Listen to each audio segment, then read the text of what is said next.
The journey that God took me through to getting to where I am today, I can only say thank you for giving me that honor. Thank you for giving me such a gift.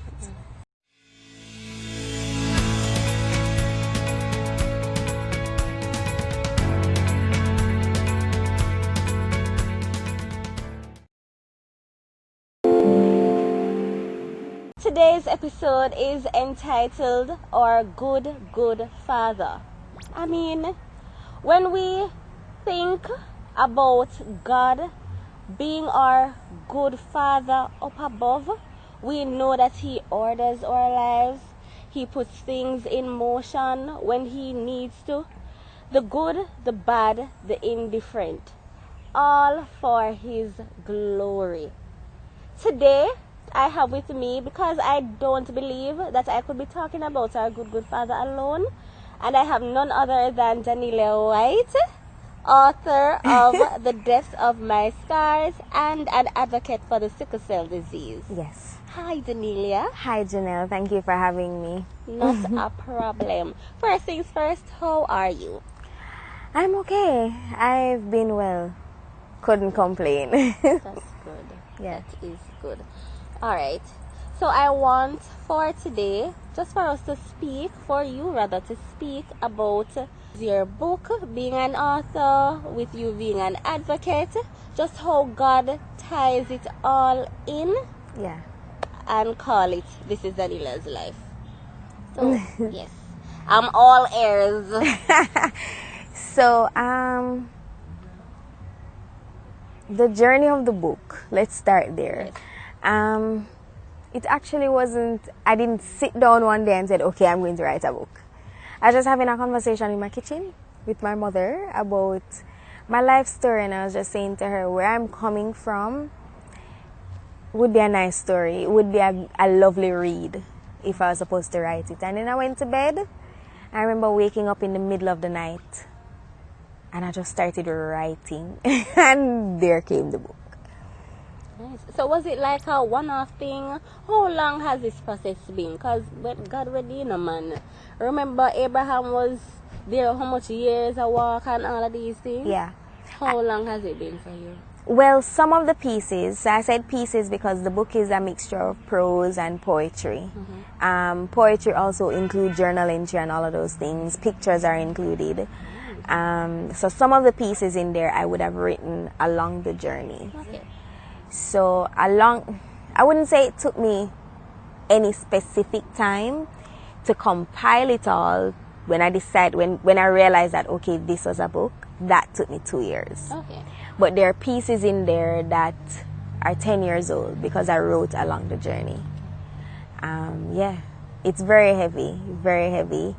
I have gotten phone calls and messages about how heavy it is because I write very exact. I'd like to say I don't believe in cushioning my words. Okay. So it's one of those things. I'm very honored though. When I look at it as a vessel and a servant kind of life, I'm very honored because it's a story that I believe can reach people. Because it talks about being a victim of sexual abuse. It talks about being a warrior for sickle cell disease, obviously because I have it. It talks about the struggles of being a pastor's kid. And when I look at where I am today, all of those things make me who I am. It does. It does. And so the journey that God took me through to getting to where I am today, I can only say thank you for giving me that honor. Thank you for giving me such a gift. Alright. So you piqued my interest, you whetted my appetite. Can you please just share just an excerpt from your book for us, please? Okay. Alright, so this chapter, this is the first chapter in the book actually. Yes, this is the first chapter in the book. The story. We often look at a person and sum him or her up based on what we see. The fake smiles that are often misread as a sign of happiness, A well-made-up face that is often taken to mean all is well, or simply the absence of tears and the I'm okay that are interpreted as the person being holistically well. However, I can safely say I'm a testimony of how people often, if not always, get it wrong. Every smile you see does not equate to happiness, and the absence of tears does not mean the absence of pain. In this section, I will share parts of my story that caused great pain and somehow led to indescribable, unbearable but tangible pain. Yeah. And of course, I dive into sickle cell, I dive into pastor's kid, I dive into sexual abuse, and I'm gonna jump now to the back of the book. And I call this one an era of metamorphosis. The old has gone, the new is here. 2 Corinthians 5:17b, NIV version. The journey of metamorphosis was truly a test of my faith and beliefs. It took giving up the lies I told myself and trusting that everything would be okay. It took owning my pain and facing my scars so I could experience the liberation I desperately longed for. It took an unveiling of my mask and embracing my truth so I could fully release all my pain. Sounds easy, right? Yes, but it wasn't. It was by far the most painful thing I have ever experienced, but I was hopeful that eventually I would be able to say I overcame. So I embarked on the journey of metamorphosis, at first in secret and after a while publicly. The first thing I did was admit to myself that every aspect of my life hurt and that I needed help to address the pain. I had to look at every aspect of my being, psychological, mental, spiritual, emotional, physical, and social, and address the pain each aspect carried. Though I had to admit it to myself, unloading the pain took help. It was at this point that I managed to put into words the scars and began speaking of each aspect. The hardest part to speak about was the part relating to the sexual abuse. Skip again, right? Yes, I'm just playing with your emotions. I'm sorry. No, miss. I'm a testimony that a huge part of releasing your pain and scars, whether they be emotional or otherwise, is by speaking up. They triumphed over him by the blood of the Lamb and by the word of their testimony. Revelations 12 verse 11. And it came alive like never before.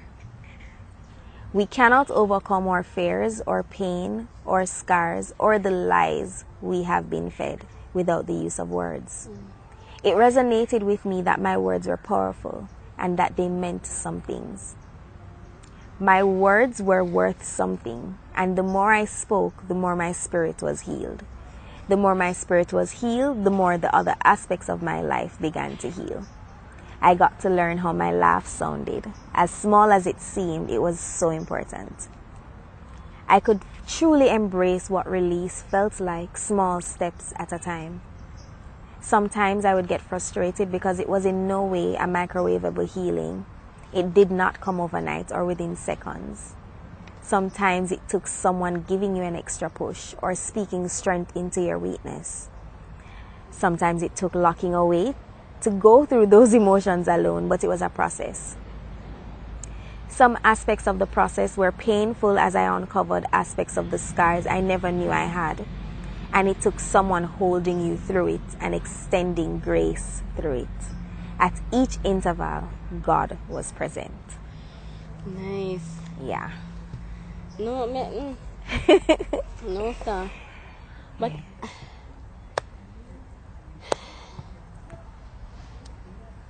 yeah. that's all. Yeah. Like when the front of the book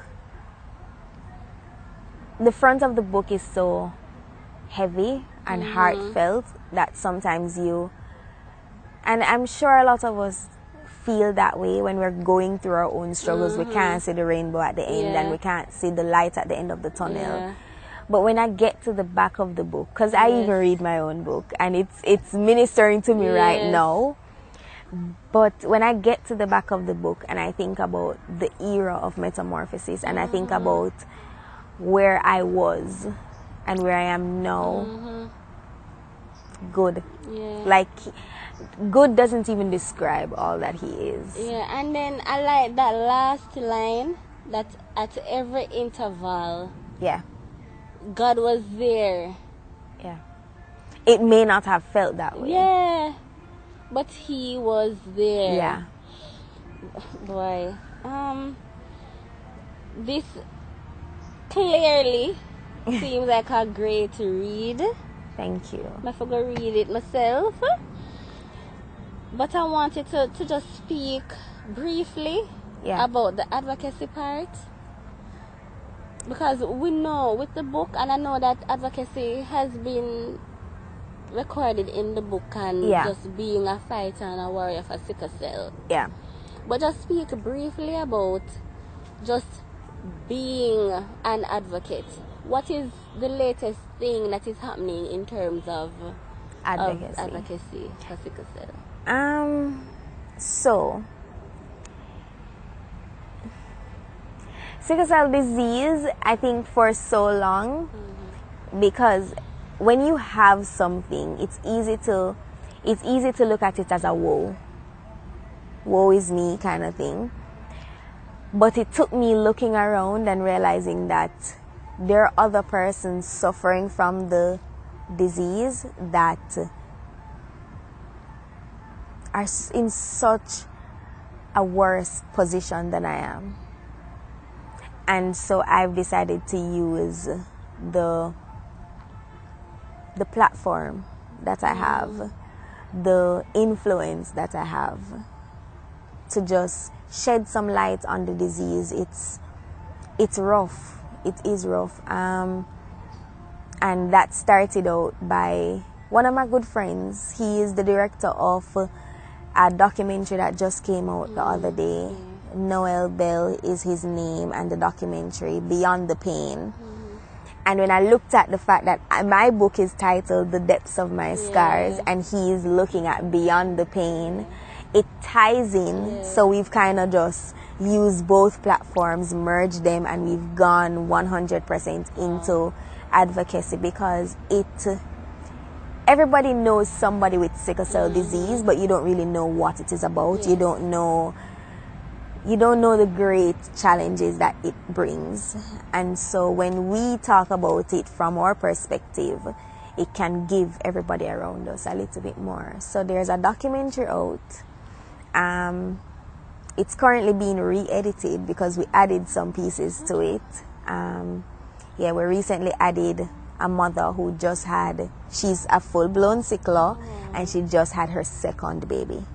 That is a miracle in itself. Because the woe story is, sicklers can't have children. So that just happened in the documentary. So we're re-editing it to launch it. Hopefully it will be on TV. That's the hope. Obviously it will be on all social media platforms. We were supposed to have a symposium September 21. That has been postponed, or that was postponed. The new date will be aired. Of course, you'd have to follow social media.